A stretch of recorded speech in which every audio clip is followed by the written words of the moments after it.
اوناسس نامی ایک یونان کا شخص تھا جو بہت امیر کبیر تھا.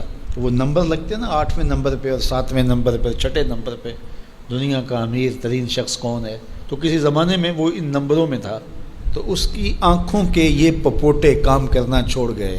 ڈاکٹر سلوشن ٹیپ لگا کے اس کی آنکھ کھول دیتا تھا، سلوشن ٹیپ لگا کے بند کر دیتا تھا اور وہ سو جاتا تھا. پھر وہ کھولتا اور جو ہے وہ اس کو دیکھنا ملتا.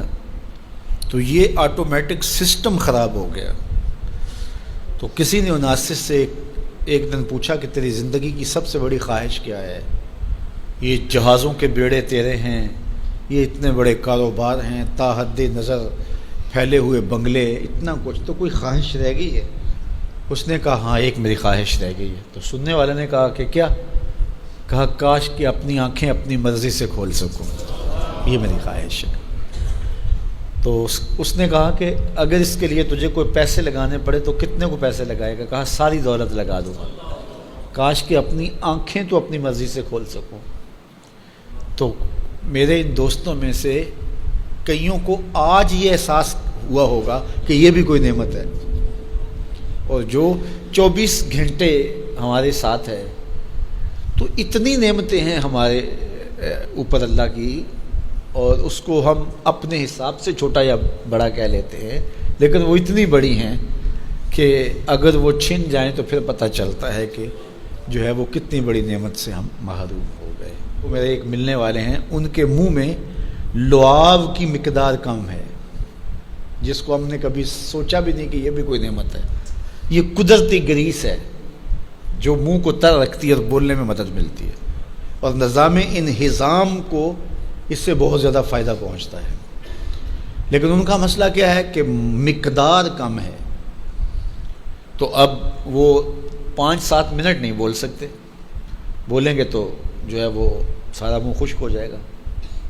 میاں مسئلہ کیا ہے؟ لعاب کم آتا ہے، لعاب کی مقدار تھوڑی ہے. تو کبھی اس کو بھی کسی نے نعمت سمجھا، لیکن یہ کتنی بڑی نعمت ہے. وہ کسی علاقے میں انہوں نے یہ کیا کہ یہ مینڈک نہیں ہوتے، مینڈک، یہ انہوں نے وہاں سے ختم کروا دی، دوائی ایسی ڈالی کہ یہ آواز نکالتے ہیں یا اس طرح کا وہ مسئلہ ہوا. تو اب کیا ہوا کہ چاول کی فصل پر ایسی سنڈیاں آ گئیں کہ جس کا کوئی علاج ہی نہیں تھا. تو یہ پانی کے اندر جو مینڈکیں ہوتی ہیں، یہ ان حشرات کو کھاتی ہیں جو فصل کے لیے نقصان دہ ہوتی ہیں. تو اب وہ مینڈکیں ڈھونڈتے پھرتے ہیں. اب ہمیں نہیں پتہ کہ کون سی چیز کتنی بڑی نعمت. یہ کیچوا ہوتا ہے، کیچوا کبھی آپ نے دیکھا جس کو وہ ہم اپنی پنجابی میں گنڈویا کہتے ہیں. کبھی آپ نے سوچا کہ اس کا سلسلہ کیا ہے؟ یہ مٹی کھاتا ہے، ایک طرف سے دوسری طرف سے نکال دیتا ہے.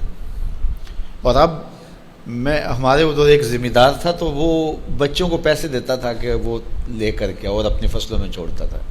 اس کو کسی ماہر نے بتایا کہ یہ زمین کی زرخیزی کا جو ہے وہ سبب ہے کہ ایک طرف سے کھاتا ہے، دوسری طرف سے نکال دیتا ہے، اور وہ مٹی اتنی زرخیز ہوتی ہے کہ دوسری مٹی میں جب ملتی ہے تو کیمیائی کھادیں بھی وہ کام نہیں کرتی جو یہ کیچوا کام کرتا ہے. ہمیں پتہ ہی نہیں ہے کہ ہمارے اطراف میں اللہ نے کتنی نعمتیں ہمارے لیے پھیلائی ہوئی ہیں. تو اس لیے اس کا ایک نظام ہے. یہ دنیا کچھ نہیں ہے، اللہ کے قبضے میں سب کچھ. تو سب سے بڑی بات یہ ہے کہ اللہ آپ کو خیر کی راہ عطا کر دے.